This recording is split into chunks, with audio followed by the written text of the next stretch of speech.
John Baeza. I'm a retired detective from the NYPD. My last assignment was with the Manhattan Special Victims Squad, where I worked sex crimes, serial rape, serial homicide, as well as child abuse cases. Now I'm a police expert. I am an expert consultant for attorneys. I do cases on police procedure, police misconduct, police shootings, and so forth. And I also work with a private organization called the International Association of Forensic Investigators, which is a group that has a sister group in Mexico, and we work together to make sure that investigators are certified and trained in the proper manner. Now, how would you introduce yourself if we were sitting in a containment, in a cell, and you would come in and I'd be sitting across from you, and I'm the guy that you're going to how would you introduce yourself? If I was the interrogator, say, Yeah, in an interrogation, just the natural way you would do it. I would come in a chair, and I would basically, you wouldn't be sitting across from the table. I would have you sit in a chair across from me, no table to give a barrier, a psychological barrier, and I would come in and say, my name is Detective John Baeza. I've investigated thousands of these cases before, and I'd like to get your side of the story. But before we do any of that, I have to read your Miranda rights, and then I would read them the Miranda rights. 99% of people waive the Miranda rights. I've only remember, in my memory right now, my instant recall here, I can only remember one case where somebody, it was a parolee who immediately said, I want a lawyer.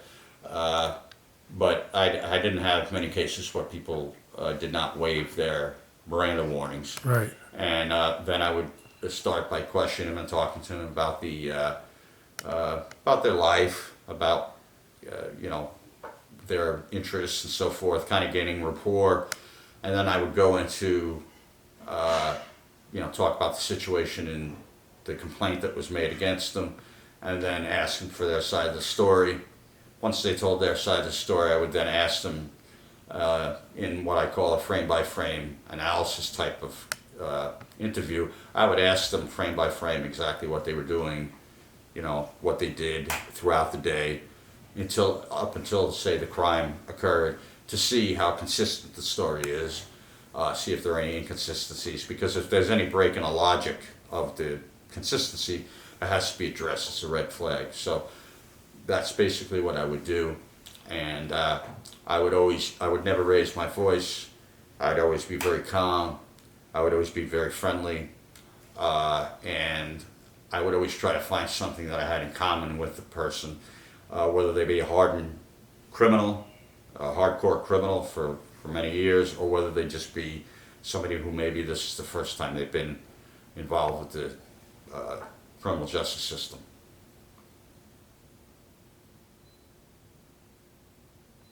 So you said you asked people to tell them about their life, right? So tell me about your life.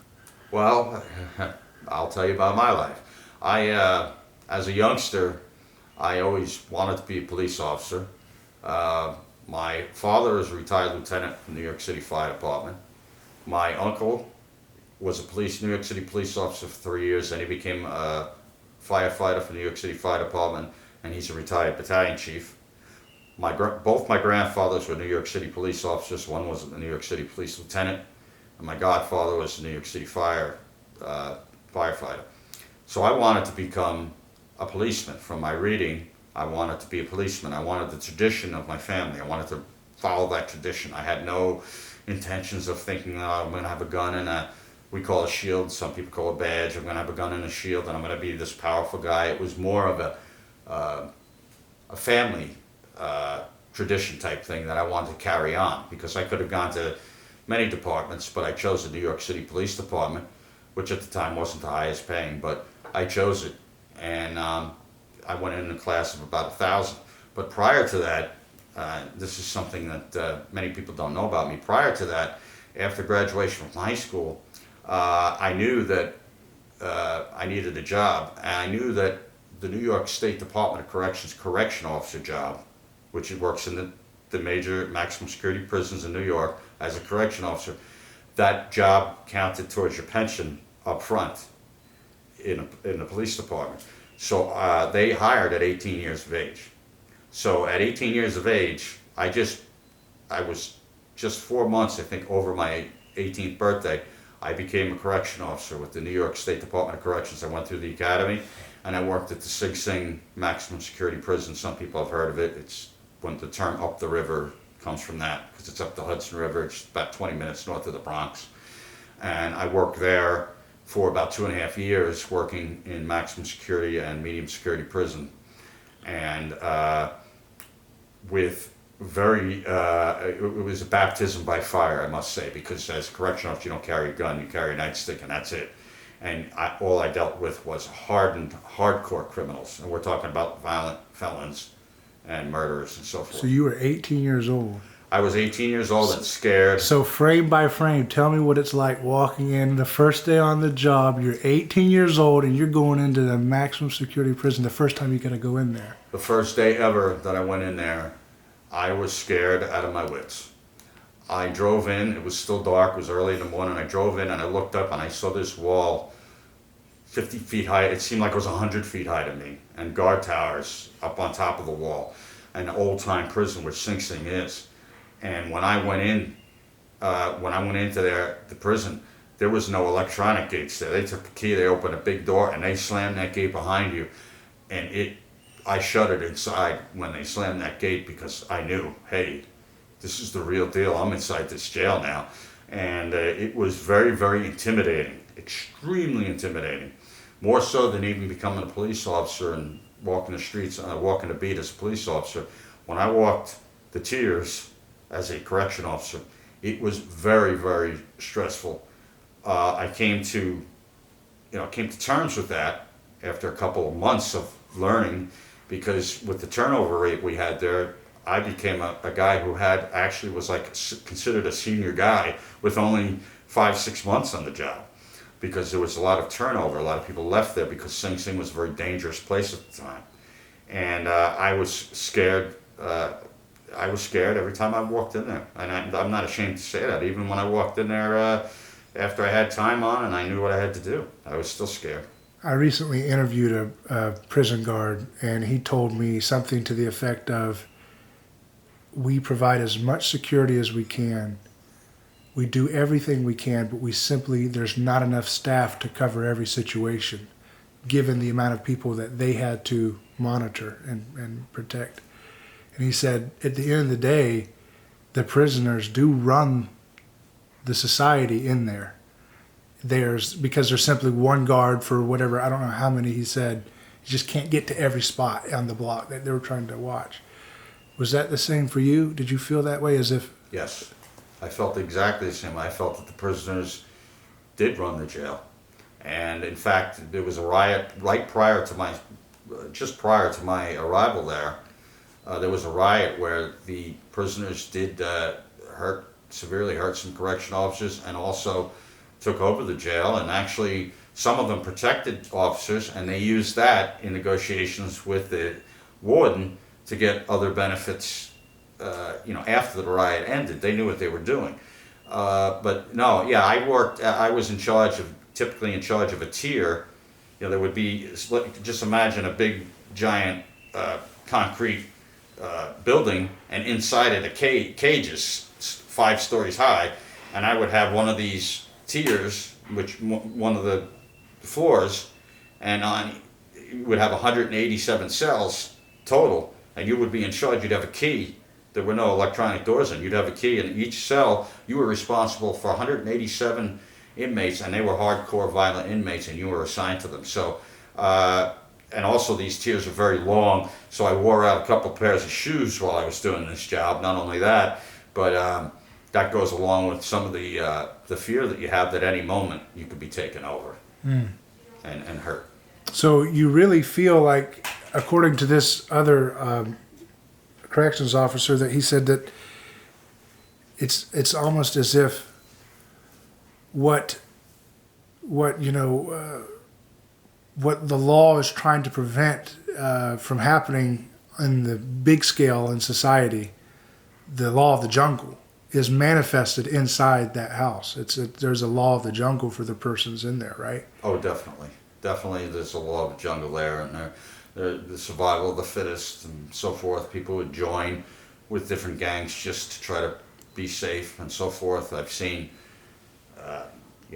people of all races become Muslims to join with a 5%er society, say whatever society was in there, and they would wear their hair and say maybe dreadlocks or whatever the case may be, whatever they needed to do to make themselves safe, because the correction officers couldn't do it at any time. If the inmates, it was just up to a matter of, if the inmates couldn't take what was happening any longer, they could just take over.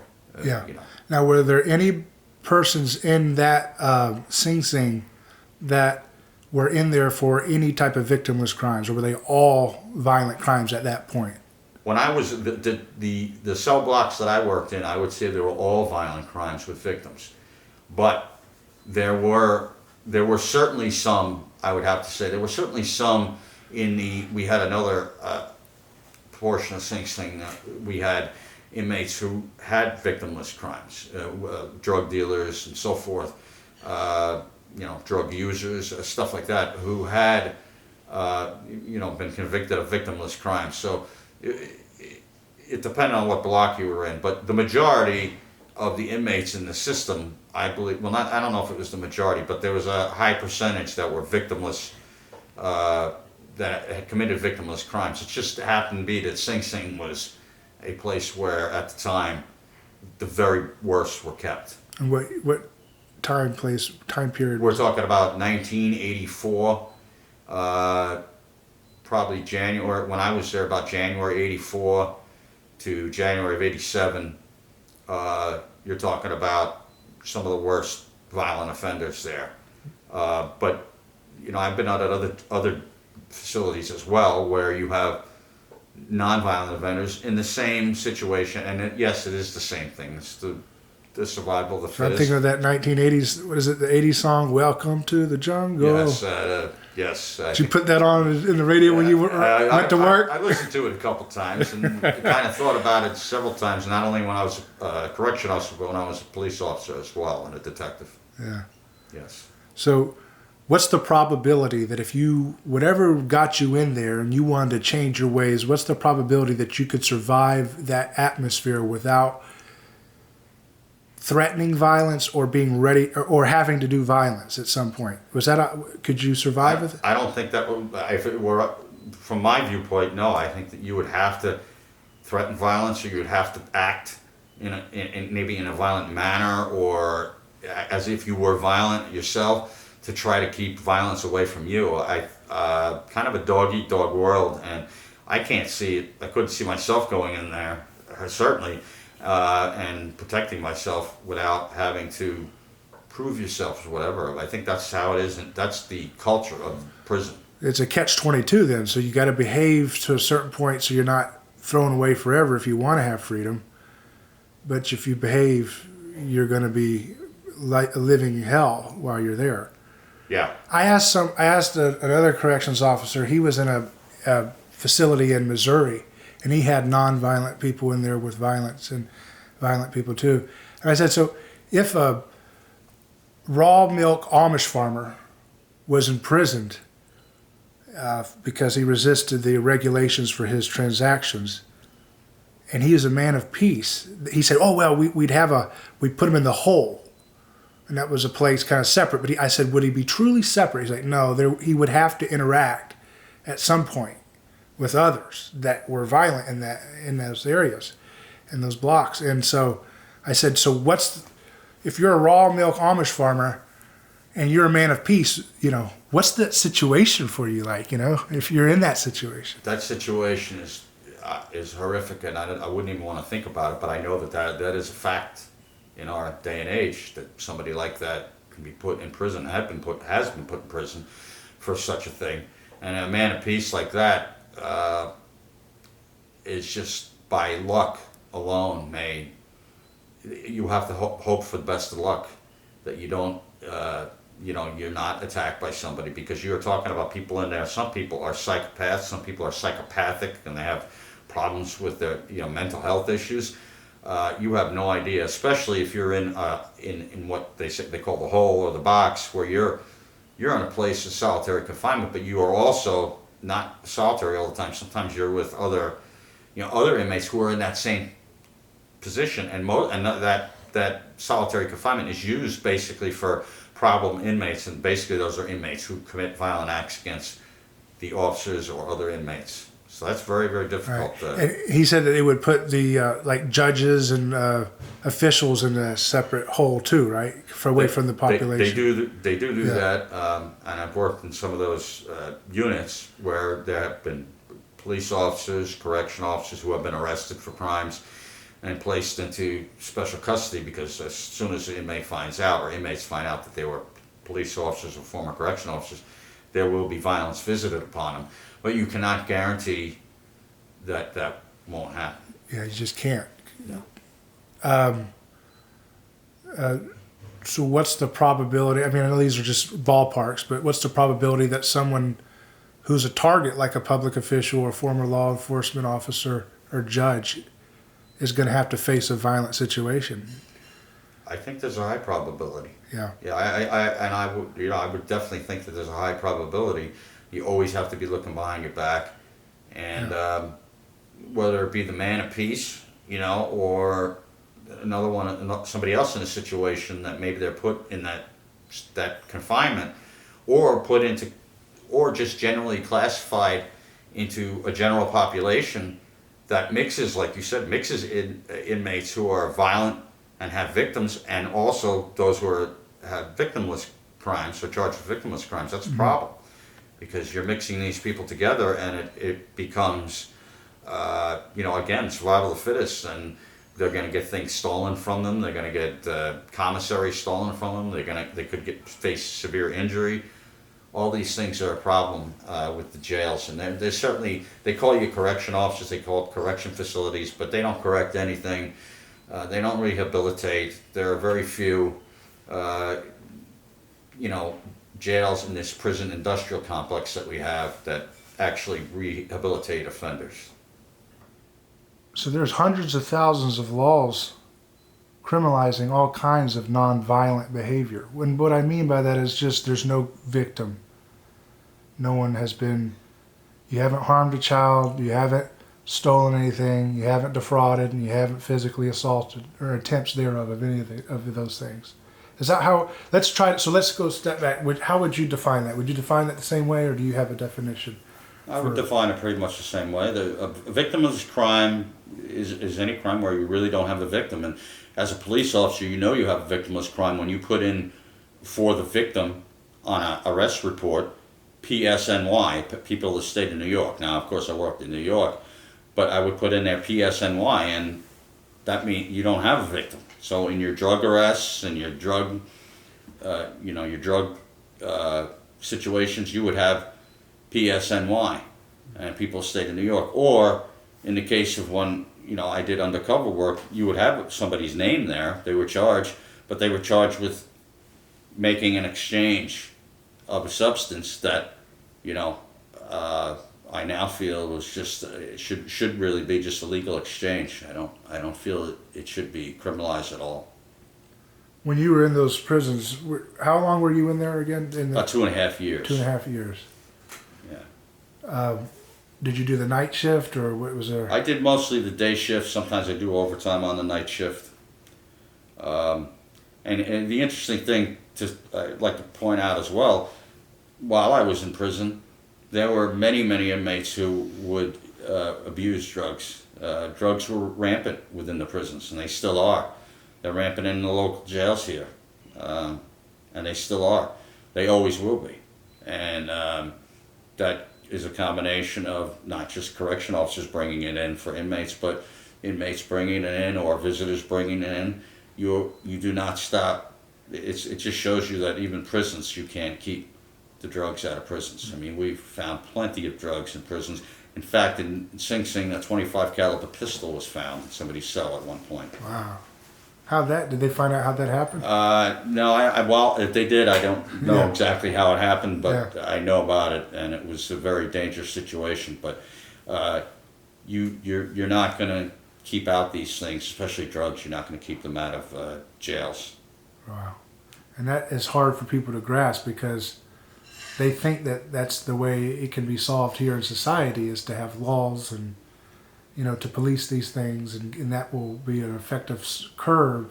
Even Trump right now, he's trying to ramp up the drug war by, trying to do border enforcement, things like that. But it just doesn't seem, what you're saying, if it can't work in prison, if you can't stop drugs in prison, you'd have to create a giant prison state here, and it still wouldn't work. It still wouldn't stop it. You're not going to stop the flow of drugs, and you can't mess with desire. I like to always say, people have a desire, whether it's good or bad, whatever way you look at it, but they have a desire to use drugs to alter their state of mind, whatever. You cannot mess with desire. People are always going to have that desire. They still do. In fact, when I was undercover detective, we had the same amount, more drugs are coming through now than they were when I was a detective. I remember one day reading that in Miami they seized 21 tons, and the next day the price of a kilo of cocaine went down. So it shows you that there's no dent being made. Anybody who thinks, any cop worth his salt knows that the drug war is a failure and will always be a failure. And the only way to help people is to utilize, consider it a medical issue, and utilize our families, our local churches, local societies, whatever we have. We need to utilize that in order to, affect the drug problem. Let me ask you, we have a very victim-sensitive society, right? Everybody's looking at victims. I'm a victim of, there wasn't enough acknowledgments at Oscars for there wasn't enough nominations for African-American filmmakers in the Oscars, and we had to protest that. And that's a good thing for some people. There's the victim of football players are getting concussions, right? There's the victim of everybody, you said something very insensitive that discriminated against this people group or that people group or this gender or this. There's all kinds of groups, and we're always in our society, you see it all the time online. What is the newest outrage about someone who's been victimized, right? And I guess what I'm wondering is, why is it that in a culture that's so obsessed with defending victims and being insulted and hurt, that this prison system is still happening in the society and no one's doing anything about? They're fighting about how many people got nominated for Oscars, but there's millions of black people that are just left in the system. And here you're speaking about it, but we don't see this on Fox News. We don't see this on the Stephen Colbert and his victim show. What's going on with that? Do you have any insight? Well, I can tell you very clearly. I worked in the 32nd Precinct when I was a police officer. Now, the 3-2 Precinct is in Manhattan. It's in the central Harlem. When I was there, no exaggerations, probably 99.9% African-American people living there. And, what I noticed was when you would make an arrest for crack cocaine, say, it would be treated more harshly than powder cocaine would be in another neighborhood. Say a Hispanic or a person, a Caucasian, was arrested for powder cocaine, they would be treated more leniently than somebody with crack cocaine, and crack cocaine was there because it was a poor neighborhood, it was a very bad situation, but yet it's the same product, but you were treating African Americans much differently than you were other groups. And I felt that was just such an injustice, and it goes on to this day. It was quite an injustice done. Wow. But why is it in our culture, if we're so sensitive about victims and all this stuff, why is there not enough awareness or outrage about this? Is it because people just don't want to look? They don't want to see what you saw inside those prisons and what you saw on the streets enforcing the drug war? Yeah, people don't want to see. That's one part of it. But people don't want to see it. They certainly don't want to see what's in the prisons. You ask anybody, and they will have no idea what goes on inside prison unless you worked there before. On the streets, in heavy-duty crime area, you won't find many people that will know what goes on in the streets there either, unless you live there in that neighborhood. And you could be poor, you'd be impoverished, but you'd be in that neighborhood, you would know what goes on. But more to the point, I think what you're talking about is, I think that the prison industrial complex, which uses money to lobby politicians who will then take that money, and they perpetuate this machine, which is sort of like the military industrial complex. In fact, it is like it. It's a prison industrial complex, and they continue to make money off it. They make money off of how many people they have inside these prisons. Private prisons are out there. They're not the answer, because they constantly put money in for more crimes, for more regulations and laws, and also for more inmates to push people into programs. And even those private programs, depending on who they're run by, that are just made to basically to make money, to churn people into, say, an alleged rehabilitation program, when it's really nothing of the kind, but it just churns people through and it makes money. Yeah, I saw a recent story about one group that was supposed to be an alternative to prison for nonviolent people, but they were working in like slave conditions in a chicken factory with no light or anything. And they were like, this isn't even better than prison. This is almost worse in some sense. Just forced labor, for nonviolent offenses in chicken dark factory with pests and, ammonia and all these chemicals in their body and stuff.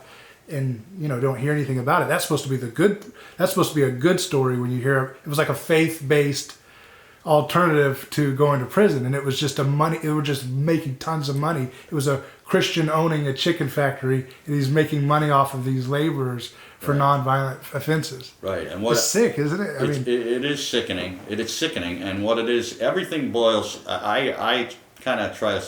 This is one of my terms that I always use, but I believe everything always boils down when it comes to politicians and when it comes to these complexes, the military-industrial, the prison-industrial, the police militarization problem. It boils down to M-O-N-E-Y, money. Navy prestige or power for some people, but it comes down to money, and money drives this. And it not only does it drive the big cartel leaders who are making billions of dollars a year, it drives the Drug Enforcement Administration, which is technically unconstitutional. It drives the FBI, it drives all local police agencies, state police agencies who make money off of asset forfeiture, who make money off of grants and loans for drug, their so-called drug eradication programs and so forth. And these just don't work. They've proven it. Even the programs where they come to the school, the DARE program, where they would come to the schools to talk to kids, they showed that was a failure. So the drug war is a failure. And once we have a drug war, and I'm taking this quote from and I'm paraphrasing it from a TV series called The Wire, which I mention to most people to watch if they can, because it's very realistic. But once you have a war, you need an enemy. And when you have the drug war, your enemy is people on the street and on the street corner. And then when you have an enemy, you end up going to war with them, and you end up being warriors and soldiers. And that's not what policing is about. Police business is not, the police work is not about being a soldier. Police officer is about being a peace officer. It's about keeping the peace, and it's about treating people respectfully. And, that's what it's all about. It's not about, M-O-N-E-Y, and it's not about, beating people and punishing people like that. And it's not about tanks and all this stuff. Now I see little towns have tanks. I see counties here around us in Florida that have tanks. And I question the sanity of the people who would even think that they need a tank or a mine-resistant vehicle to protect a little town. That it's just unnecessary, and it puts everybody in a mindset of militarization. And once you put police in a militarized mindset, what do you have? You have a military, and who is their enemy?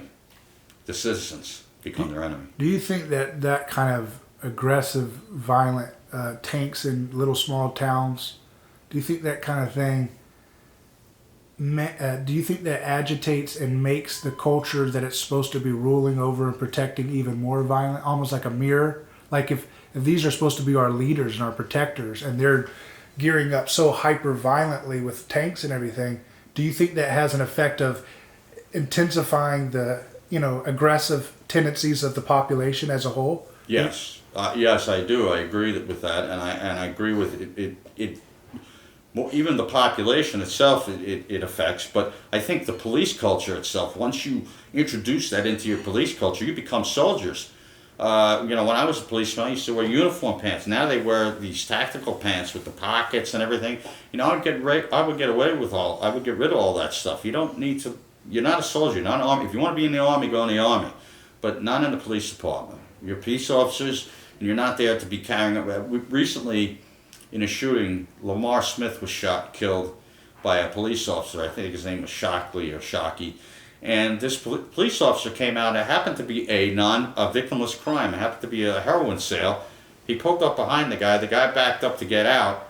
He came out with an AK-47 with a 100-round, 50 to 100-round drum magazine on it, which is unauthorized. But he came out with that. Now, what kind of mentality is that? That would, somebody like that, I wouldn't even work with. Number one, but that mentality is just to me is insanity. And then he pulled it out again. Although he didn't shoot him with that, he shot him with his firearm that he had on him. He was carrying this AK-47, which is it's not necessary for the police to carry it in this situation. It's certainly not necessary, and it just showed me the mindset nowadays of what's going on with police officers, and it must be how they're being trained in the police academy and so forth. And you told me once about how, like, in one of your last work as a police officer in Florida, you were telling about different tactics that you would use to de-escalate violence so that you and the people you were supposed to be protecting were not hurt with unnecessary escalation.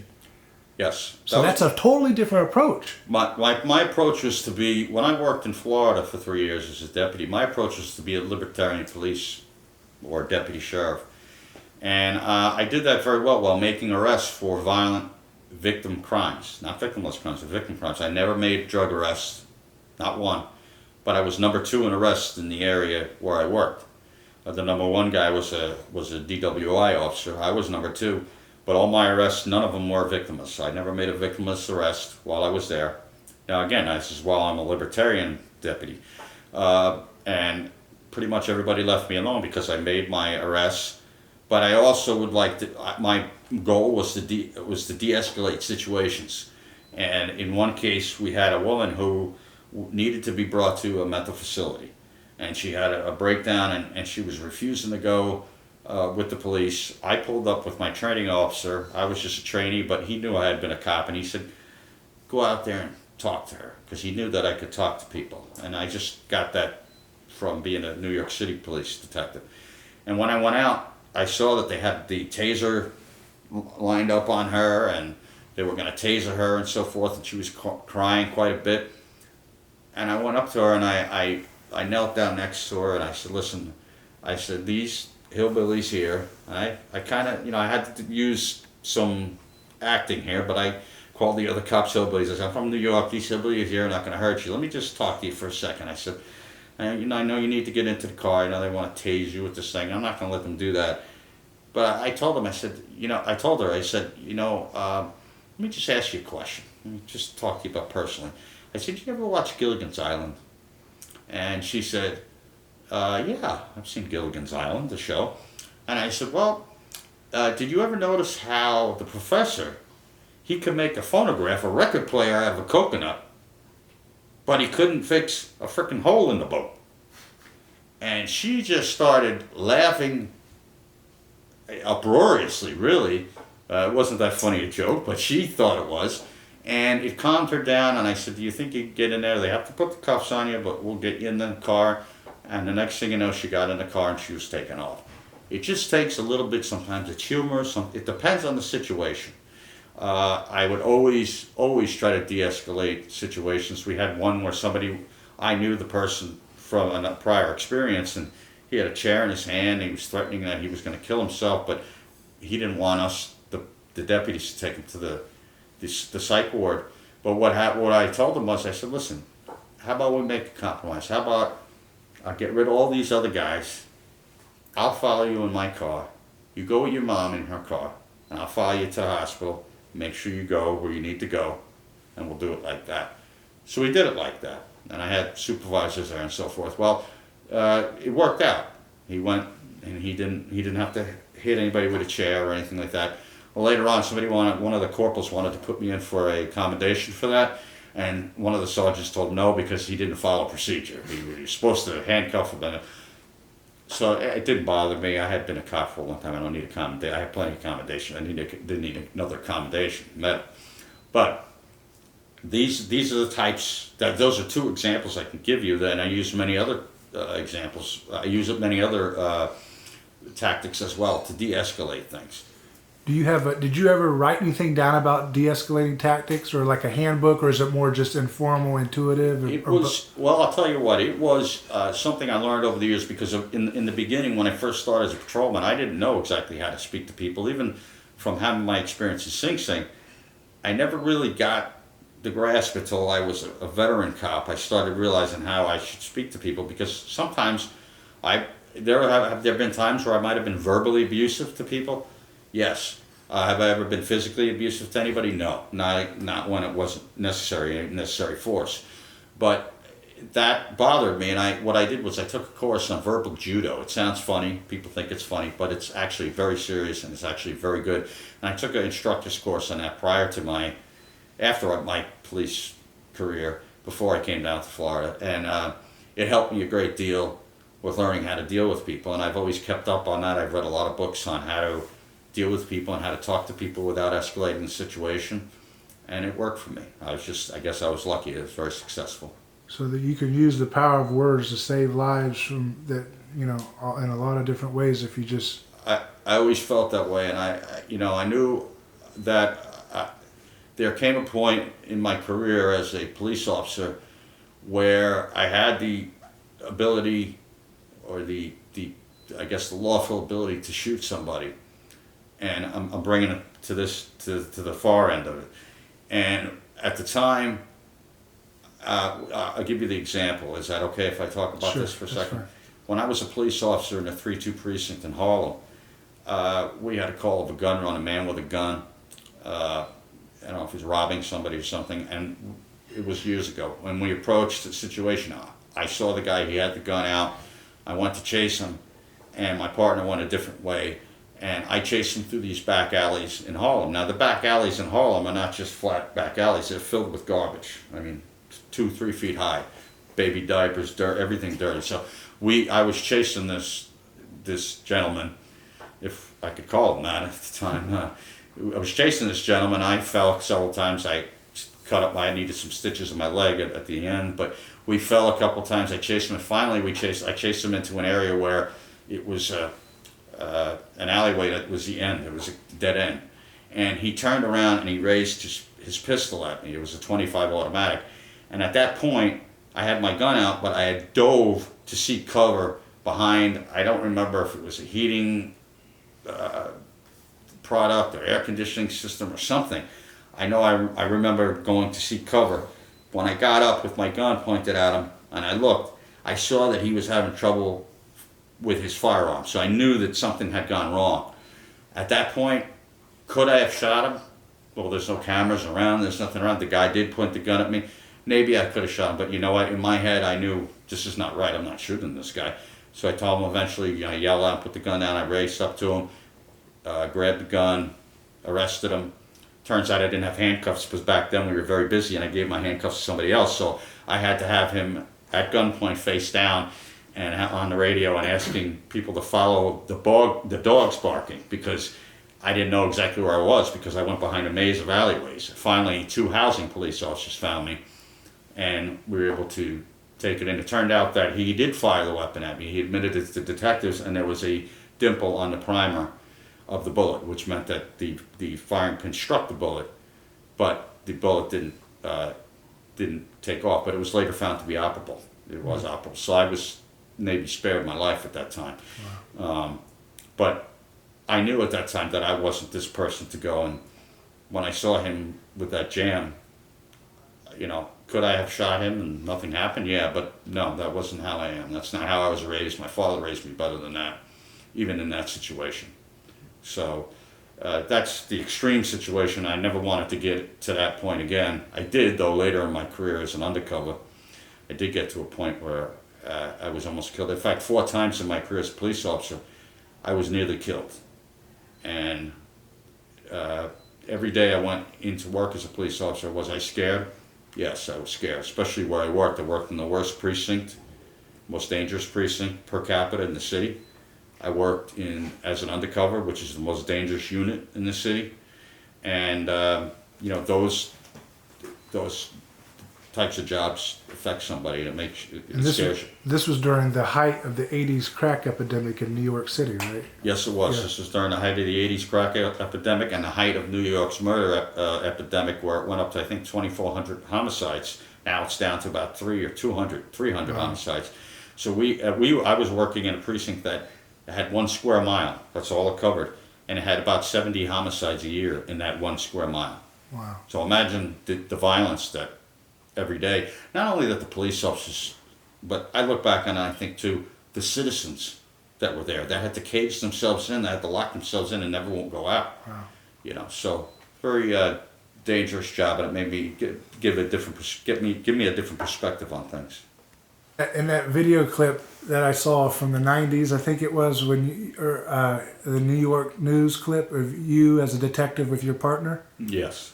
Was that the same district you're speaking of, that half square mile, or was that a different? Oh no, that was when I worked in the Special Victims Squad. Okay, that was after. Okay. Covered all of Manhattan. Okay. So every precinct from the high class precincts, so to speak, to poverty stricken areas. And they had that.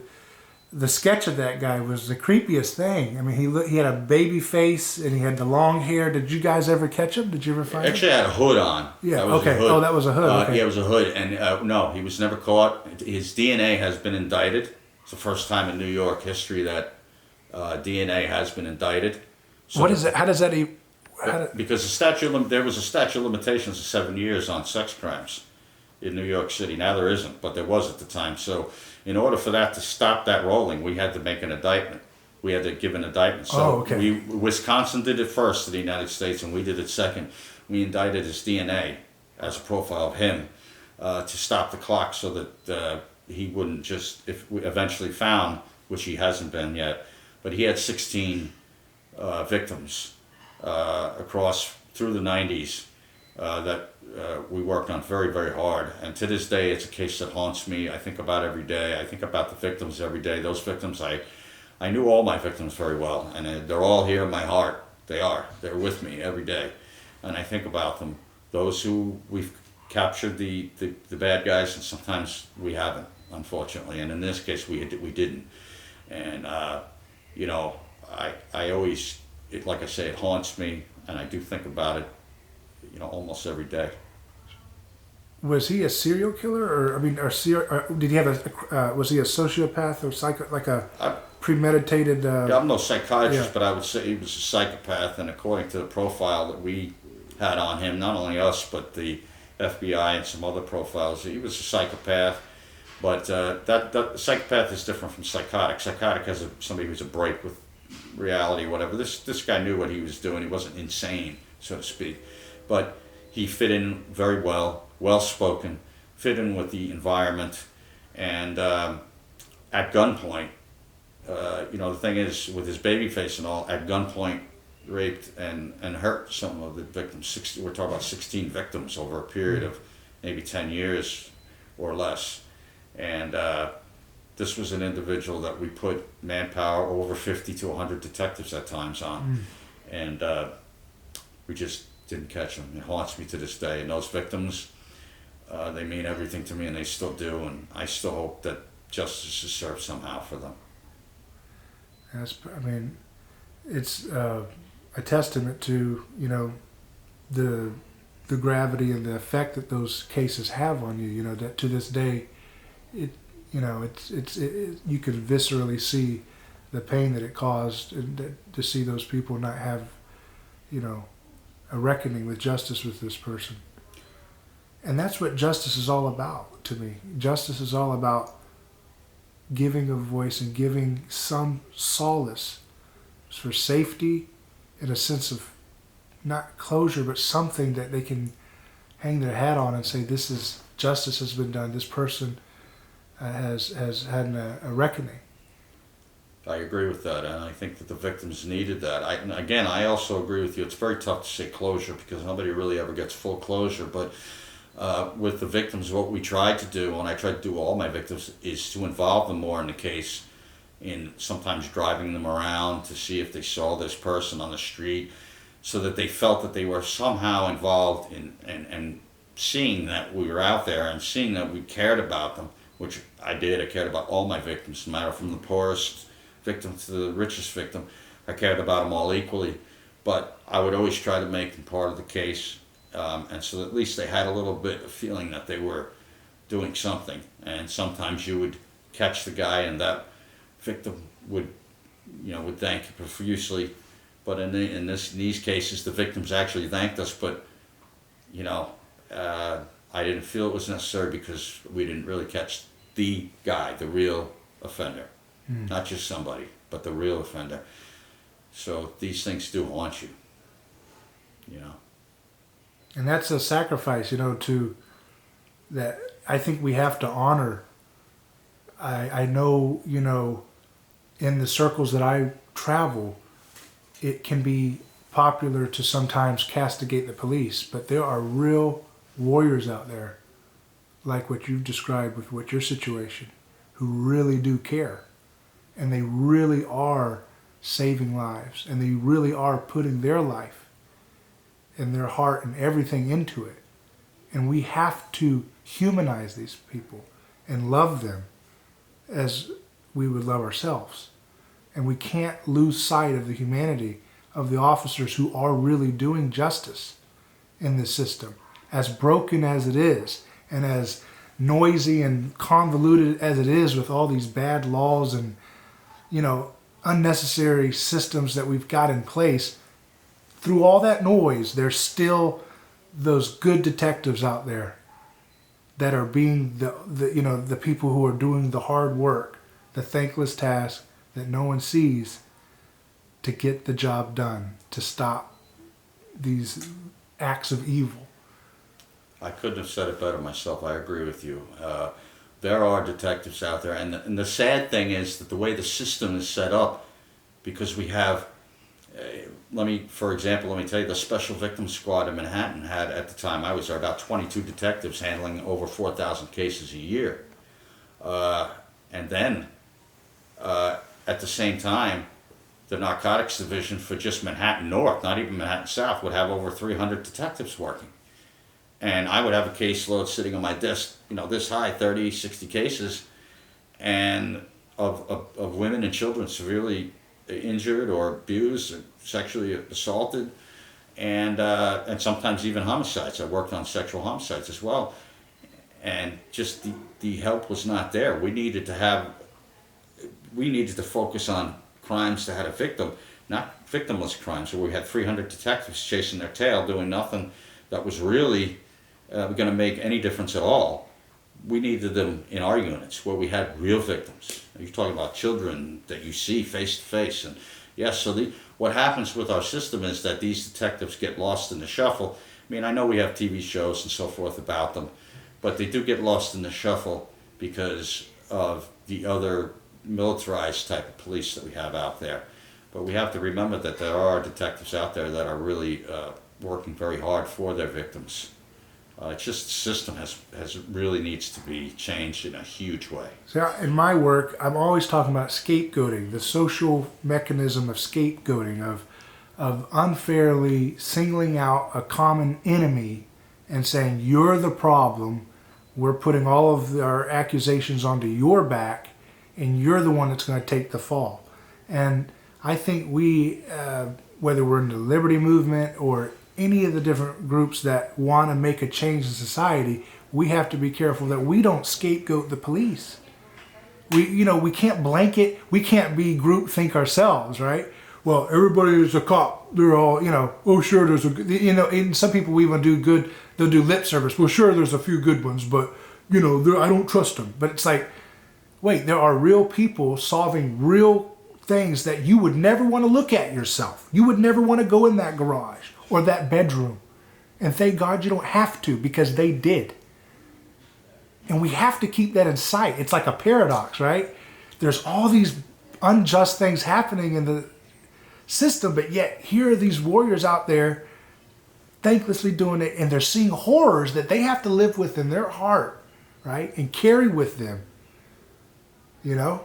quietly for the rest of their life. And we've got to have a way of not scapegoating people, but still seek a total reformation of our system, Yeah, we do. I agree with you. And, I came to terms with the whole victim, non-victim thing while I was an undercover detective. I was making a buy one time, and at gunpoint, I was robbed and nearly killed. I was robbed about $16,000 buying heroin, making a heroin buy. And I was nearly killed. And after that, I thought to myself, a stunning epiphany came over me, and I just thought to myself, why are we arresting people for exchanging things that they want? And, we could treat them in a different manner medically as a medical issue. I said, why would I get killed over something like this? It doesn't make sense. It's not changing anything. And that changed me significantly. It didn't just change me significantly, it was a life change in me. And it made me think about liberty. I got more interested in it, and as the years went by, I became more of a liberty lover, or in the movement, the liberty movement, if you would. And I believed in that victimless crimes, we have to get rid of these victimless crimes. And the only way to do it is I say hard way, it's actually an easy way, but it's a hard way for people to think about, is we need to legalize these drugs. Yeah. As bad as they are, I wouldn't want my children using them. I wouldn't wish it on anybody. But if we have a problem with it, we should treat it as a medical issue, and then we won't see a lot of these, black market murders and so forth that you see. So we saw it with prohibition of alcohol. We see with narcotics as well. Yeah, I asked people what would happen if we made caffeine illegal for some reason. I think a lot of people who are coffee drinkers would get quite upset, and there would be a black market automatically. And would there be violence? There would be violence, because people might not understand that where we have a black market, we don't have courts. So where we don't have courts, people take justice into their own hands, or their own sense of justice, say in narcotics or whatever, and they will. That's why we see a lot of narcotics killings and so forth. When I was working as a police officer, I would generally say that 90% of the homicides were narcotics related. We get rid of narcotics, they would jump down significantly further. So when I came to that life-changing moment, it changed the epiphany in my life. It changed everything to me, and that's what led me to think about victims and this balance we have between victimless crimes here and real victim crimes here. And so keeping all these victimless crime laws on the books is in a way victimizing the real victims. Yes, it is. Yes, it is. That needs absolutely. to be. If you victimize real victims by keeping victimless crimes, on the books. So it's a little tongue twister there. Right. But if we keep these victimless laws, on the books, it takes manpower away from what I call the real victims who have actually suffered from another human being, or had their property taken, or have been killed, or whatever the case may be. It takes manpower away from that. And the same thing with narcotics. If you legalize it, there would be so fewer homicides that we could spend more time investigating those homicides, where we're probably not going to stop these type of homicides where you have a psychopath or a psychotic person who's going to commit a crime. It's always going to happen. That's why rape rates, your rates for serial rapists and rapists, you're not going to see them change very much because it's a mindset. It's a a pathology. Speaking of mindset, how much of this drug culture, a lot of it is probably exacerbated because the laws are there. So it's taboo, so it's cool. It's like the hot stove thing. How many teenagers and people would be doing drugs as much? I mean, you're still going to have people want to recreationally use these things, but I think you would see over time a kind of reduction from a lot of the edginess of these drugs, right? They've already found in Colorado teenage use of marijuana has gone down since they legalized marijuana. Because it's not cool anymore. It's like, well, this is not edgy anymore. I could just go get a soda pop. What's the difference, right? It's not cool anymore, Right. So, do you think that would be an effect too? Oh yes, definitely. It's definitely an effect. I mean, there's always the effect of that taboo. Yeah. And if it's taboo, then kids who are in the rebellious years or whatever, maybe they want to use it or they want to try it or what have you. So if once we make something illegal like that, it just it turns into a whole black market place. A violent black market starts evolving around it, and we've seen what happened with the drug war. We've seen what happened prior to that with Al Capone and the Prohibition. And the drug war is not ended. And the biggest problem I see with the drug war is, as I said, when you have a war, someone has to be the enemy, and in this case, the enemy is ourselves. It could be your brother, your sister, your father, your child. The dog that you knocked on the wrong door, the dog came out. It could be an animal. Yeah. Exactly. This is not what we're all about as human beings. Forget about it in a country.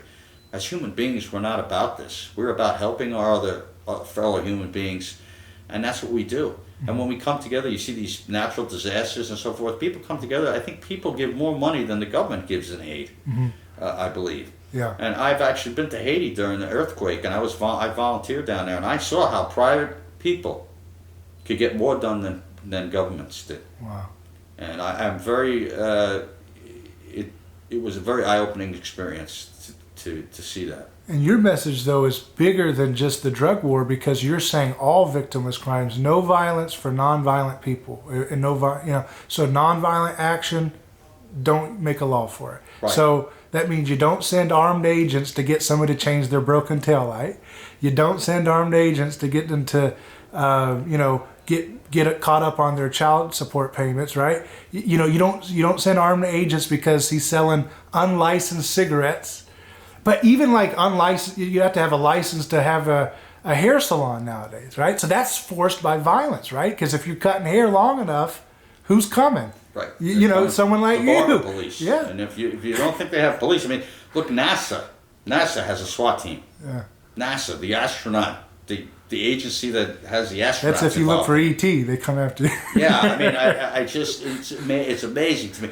And the amount of, when I was in narcotics, our entry teams were us. Well, when I became an investigator, not as an undercover, I never do that work as an undercover, but investigators would hold the ram, and a toilet plunger would be the big thing, because you'd pull up tiles on the floor to see if there was anything hidden there. But in this drug war mentality, at least we were not bringing in giant SWAT teams all the time to raid people, and sometimes the wrong apartments are raided, the wrong houses are raided. And it leads to death, it leads to violence, it leads to inhumane things, and it's the drug war is actually inhumane. I think it's important that we always connect this to the full principle, because so much, like I get some people and they'll say, "Hey, I'm with you. Let's legalize the drug war," right? But they don't want to get rid of all the economic. They want to get rid of the drug war, but they don't want to get rid of the economic nanny state stuff. The haircut law, the lemonade law, the broken taillight law, prostitution between consenting adults that weren't trafficked or any of that kind of thing. So they don't want to touch those things because they don't see the unifying principle, the big picture. And that's what you're doing. I think you gotta help people understand is that big picture. You can't do one without the other. You have to say no violence for nonviolence across the board. Right. It's not just drugs, and also you just mentioned trafficking women and children. Children may be a little bit of a different story at this point, but trafficking in women, if prostitution was legal between consenting adults and so forth, Trafficking in women may be, I'm not saying it would be, but I'm just saying it may be a thing of the past because we wouldn't have that kind of need, that need to bring, just like drugs, it would be the same type of thing. So we would need to eliminate those laws. Anything, there are laws that don't even make sense that are on the books. I mean, look at the raw milk laws. Look at I've just listened to a podcast on the Tom Wood Show with Harry Silvergate, I think his name is, and it was 3 felonies a day. He wrote a book. And he's like, the average adult could commit 3 felonies a day and not even know it. Mm-hmm. And some of these crimes are even non-crimes. Even if you look them up, you try to look them up and they're not even a crime, and they charge you with them anyway. Mm-hmm. So a theme I keep coming back to in this discussion, which has been so wide-ranging and very interesting on so many different angles, is the voice of the victim. You took us through stories of what it's like to try to give a voice for the victim of people through horrendous sexual violence and crimes like that. And now here we are talking about the voices of the victims of our laws against nonviolent behavior. And they need a right. They need to have their voices heard. We need to tell their stories. You're right. Just like we tell all those victim stories if we can, if there's a way to give them a platform, if they need to have justice. We need to give justice to the victims of these laws against nonviolent behaviors. I agree, and I think a good example is the raw milk farmer that you were talking about who gets sent to prison for distributing or even, making his own raw milk. It's absurd. It may seem absurd, but we have thousands upon thousands of these laws on the books, and people go to jail for this stuff, and this is just horrifying. And people generally don't come out of jail better than they were when they went in. That is just a truism. When people go to jail, they don't come out better than they were. So typically. we can't be patting ourselves on the back with, oh, good, the justice system is really going to help teach them a lesson and bring them out to be a better young man or woman. No, not at all. I know that for a fact. I can tell you that for a fact. The justice system, police, corrections, does not help rehabilitate anybody. We need family. We need community. You need your local churches or whatever associations you belong to, whether you belong to a church or not. Associations, clubs. Like I said, it comes down to family, and these come down to individual issues. And I'm a pastor's son, so you mentioned churches. Jesus said, do not resist evil with violence. That evil would include drug use, unlicensed hair cutting. Oh, that's evil. Don't be cutting the hair without a license, you rebel. Jesus said, hey, if that's evil, don't resist it with violence. Turn the other cheek against that. Talk to your neighbor. Help her out. Why don't you raise money for her so she can get a license if that's what you want to do? But why do we need to oppress people with these laws, So I think any Christian that's takes Jesus seriously would know that you're basically affirming the message of Christ, is that you don't solve violence or you don't solve problems with violence. It only creates more violence. Oh, that is well said by you, and of course by Jesus. That's exactly it. I mean, you can't say it better than that. I mean, if you follow Scripture, if that's your thing and that's what you like to do, there's no better avenue to look at than those words. Yeah. And if you don't, there's still no better avenue to look at than those words, because no matter what, those words mean something. You don't follow up nonviolence with violence. I mean, it just does not make any sense at all, and it doesn't help anybody. We hurt ourselves. It's like our government has legalized violence and criminalized nonviolence. It has, and it's legalized violence upon us, and turned us, the American people, the people of the world, in many countries, into enemies, and. We're not enemies, my neighbor's not an enemy of mine. I can help my neighbor, We don't need to have all these laws on the books. People think that laws are going to change things. They don't. People change things, and people's attitudes towards other people change things. And that's the way I believe we have to look at this. And in the broad spectrum, we have to look at it that if you don't commit, if you don't aggress against somebody else or defraud somebody else, well, that business is between you and the other person. You know, as long as there's no victim involved, real victim, as I always say in quotes, real victim involved, somebody that's aggressed against, then that should be dealt with by the community, the family, the community, and so forth. We don't need a justice system for that. Our justice system has gotten too large. Our prison system has gotten too large for that. And we're just churning people through like they're not people anymore. You know, it's very inhumane. As I said before, I think our justice system is inhumane as it is right now, and it needs to be just overhauled, not even just changed. It needs to be overhauled completely. So, this is the fun part. Now we got to talk about what's next. Where do we go from here? You and I both have a passion for this message. And we've had very different lives, but we have very similar thinkings about this. And I think we come from the same place in our heart. It's about the victims first. And I think that message is so powerful because it's not from us. It's something bigger than us, you know? I first heard this message and I was inspired. It changed my life when I heard Ron Paul speak this when I was right out of high school, you know? And it used to give me goosebumps listening to him speak. And the friends that I met along the way, I never forget. You know, people of every color, every background. It was like heaven on earth when I went to that first Ron Paul rally for the Republic in Minneapolis. And there's Tom Woods, and here's an Asian guy from Silicon Valley, and here's a Pentecostal guy from the little town in Tennessee, and we're all hanging out and having friends, and we're watching the music, and it was like Woodstock, but it was better. It was amazing, you know? And I was like, man, this is heaven on earth. This is the way it should be. And he did something, and it never left me. He really was a powerful influence that made me have a passion for this.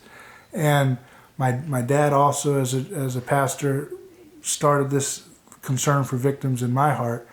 And it's matured and developed over the years as my work has tried to figure out how to best communicate this to people. Because I really want to I don't want to just talk about this in perpetuity and have our book clubs. I want to get in there and get dirty, and let's get our hands dirty, and let's help these victims. Let's give them justice. So that's what I want to talk to you today about. Let's brainstorm. What do we do? I think one of the first ways we could do it is what you're doing right here. And I appreciate that you sought out to interview me, and I appreciate the thought. But I do feel victims are, they're right here in my heart, and that's the main thing for me about this whole thing. But what we can do is educate people. I am a bit like, I've taken a bit from Ron Paul, where I say, well, do what you want to do, But in this case, I might be a little more instructive and say, if you do want to do something, one of the ways you can do it is by educating people. This podcast is a perfect example to get it out to people. Now, are there other things we can do? Yeah, there are institutes out there. There are, different nonprofit organizations that you can get involved with that will help with not just justice issues in general, and then you have more specific issues that you can get issue-oriented, different, organizations that you can join up with. Yeah. But I think that's something you can try to do. But what you're doing here is, to me, is one of the most important things, because you've taken it upon yourself to go out now, spread information around. And this type of information, I like to tell people, you might not find information, say, for instance, that Dave puts out, because they hide that stuff in books. And a lot of people don't crack a book and read and learn, and read from some of the scholars that we need to learn from.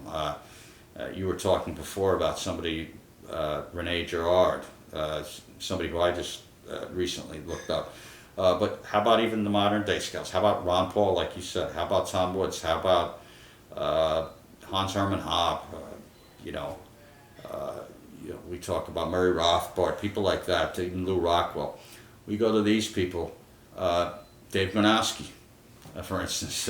You're one of my heroes, and I'm just, like I said, I'm pleased to be here. But we get involved with these people, read what they have to say, and I would say educate yourself. And then if you decide to go into educating people, maybe you could get involved in doing a podcast or get involved in an organization or a group that has those particular interests that you have in your heart in mind, and they can go ahead and kind of perpetuate our ideas out there about maybe overhauling the system, changing the system, reducing these laws, eliminating all these laws on the books.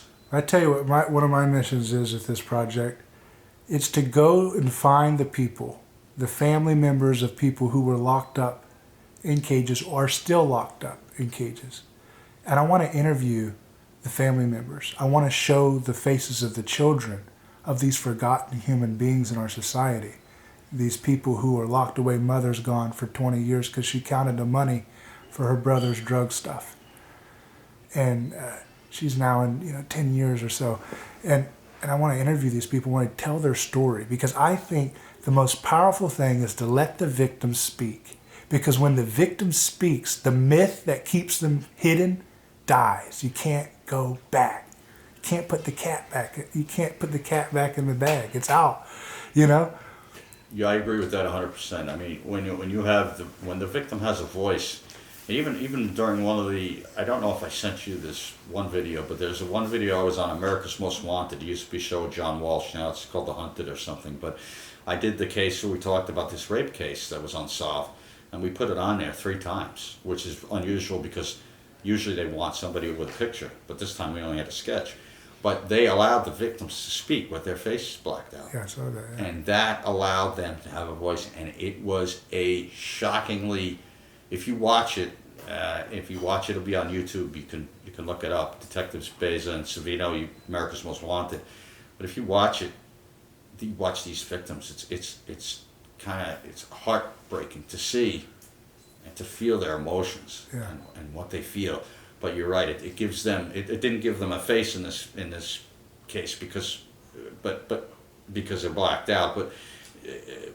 But technically, it gave them a presence, and it really hits home very, very hard when you can see these victims. So those are victims of aggression. But how about the victims of these victimless crime laws that we have? So you have the idea that you have is very substantial. I think it's very actionable, and I think that people, when they see this person who might have been, say, counting cash for somebody and is away for 20 years, and their children have to grow up without a mother, that is just a tremendous interview. It's a tremendous. It affects everybody's heart. You have to have a hard heart not to be affected by it. So I see you as like the beachhead for new interviews you're going to see coming out, where I'm going to go across this country wherever I can, and I'm going to find the victims I can. And I don't know how it's all going to work out, but I want to give a voice, just like you just said, to have a video where we can tell the voices of the person, victim, who's guilty of a nonviolent behavior. Yes. Show those videos, show those people, because when you see that, I think something happens in people. Because, unfortunately, most people are not motivated by,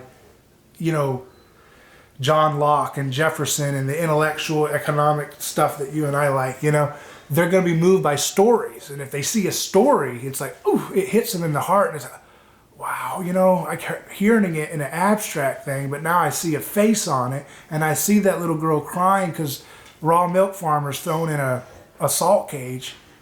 And I see the farmer, and I see the little girl, and I see and you can't undo that. And you're like, I'm disgusted. I don't want to have anything to do with keeping that law in place. So the next time they vote, like, I don't want to be a part of that politician. They're not saying they're getting rid of that law. And they go to a jury, and they're like, no, that's nonviolent. I just saw this story over and over again, these stories. That's nonviolent. I can't throw that person in a cage.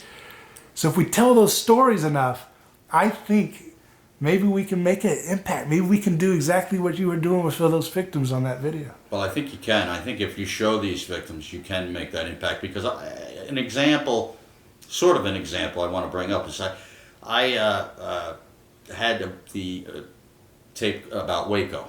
And I think it was Waco, the New Revelation. It was a story about the Waco massacre, which it was. But it was a story about that. And it was all true. It was narrated. It was a documentary. And I showed it to a bunch of seasoned detectives, homicide detectives, sex crimes detectives that were seasoned. Some of them have been on the job 30 years. After watching that, they ripped into the agencies involved, and they thought it was a farce. And I never thought that you could crack that crusty old hardened police. We always do the right thing, but we did just by watching that. Wow. That movie and a documentary. So it's clear that you can, with the truth. Yeah. The truth. I always believe the truth will win out. Sometimes it's hard. Sometimes it becomes hard to believe that, but I believe the truth will win out, and I believe that stories that reach the human heart, and I believe everybody has that in them to feel that, to look at that and say, that could be my sister, that could be my mother, my brother, my aunt, my uncle, who's there, in jail for a victimless crime. Yeah. And now is the time I need to stand up and do something about it. And that's the kind of... If we equip people with that on the juries all over America, and it becomes like a trend, like on Twitter, everyone's like, hashtag jury time, I'm going to go set someone free. Not guilty, not guilty. We could start a movement. It could be a revolution. Jury nullification is one way to go, and I certainly think it's a very good way to go. Yeah. And a very legitimate way. A direct way, if you can't get anything done with your votes because there's nobody to vote for sometimes, Exactly. And these state level and thing, you're just like, there's nobody here. No one's offering nonviolent, Right, exactly. platform. Exactly. I think that's what we need. I mean, we really need to send this message out and to send the victims' voices out there. And the victims, whether they be victims of aggression or, as you said so eloquently yourself, victims of these laws against victimless crimes. I mean, they are victims. Yes, they are. And their children are victims, and their families. And I see your story. I remember in the Gospels when Jesus is being crucified, right? And at this point in the text, everybody had abandoned Jesus. His own followers, his top follower, Peter, who he said, I will never deny you, Lord, and he betrayed him 3 times. Everybody had abandoned him. They had joined the mob, so to speak. They didn't want to stand up against this wrongful persecution of the victim. And you know who the one that said, wait a second, I think you just killed the Son of God. It was the Roman soldier guarding the cross. And that's who you were. You're that Roman soldier who saw what was really happening. You saw the victimization. You saw that those people were wrongly accused. And it takes someone like you, where you were, what you've seen, the good justice, the real justice, and the phony justice. You've seen it both. So you can say, that man right there, that woman right there is wrongfully accused. They're innocent. They're an innocent victim. And you know what? God stands with those innocent victims. He stands with them right now in those dark prison cells all over this country, in those war-torn streets of the drug war. He stands with those innocent victims who were put into harm's way, even deadly force for a broken taillight or whatever that is. He stands with the child who has to find out, like you told us earlier, that someone is shot and they die for a nonviolent situation through their windshield. He stands with that child. And that God is on the side of those silent victims. And we have to tell the story of that. I call telling the story of victims the gospel technology. It's how we see with new eyes things we were hiding from our own minds, So I appreciate what you're doing. What you're doing is very powerful. You've inspired me in so many different ways. And I have to tell you, I want to learn from you. I want to learn from your detective methods. Because one of the things I'm doing in this project, as you alluded to with Rene Girard, is I'm kind of doing a detective story. I want to find out in history the roots of this practice of societies throwing people away for nonviolent behaviors and scapegoating them. And I think perhaps maybe you could teach me how I can apply some of your detective techniques to analyze this and find the hidden bodies of our culture. Because I think the more we expose all of this, the historical origins, the anthropology, and then the day-to-day victims on the street today, the more we connect it all together, the more this thing will be exposed, and the cockroaches are going to flee, and people are going to have their lives changed. Well, I well said. I couldn't say about it myself, Dave. And I'm just very pleased that you had me on your show, and I learned something. It's different from other shows. I go on some podcasts and some radio shows sometimes, but I always learn something from you. And I want to thank you for having me on. I want to thank you for doing what you do for the victims, because I do feel for them. There are probably plenty of police officers that wouldn't talk to me again, that know what I'm doing now, that wouldn't talk to me, and that's fine with me, because I know where I sit, and I'm all right with myself. But I would say, and they've abandoned me, but that's okay, because I haven't abandoned them. I'm just, I'm going to continue to say what I have to say, and I hope I meet more people like you that are willing to spread this message out there, because this is the way, one of the main ways we can get people to understand what's going on with our justice system, and basically with our world and our humanity itself. Well, thank you very much. It's been a pleasure. Thank you Very much.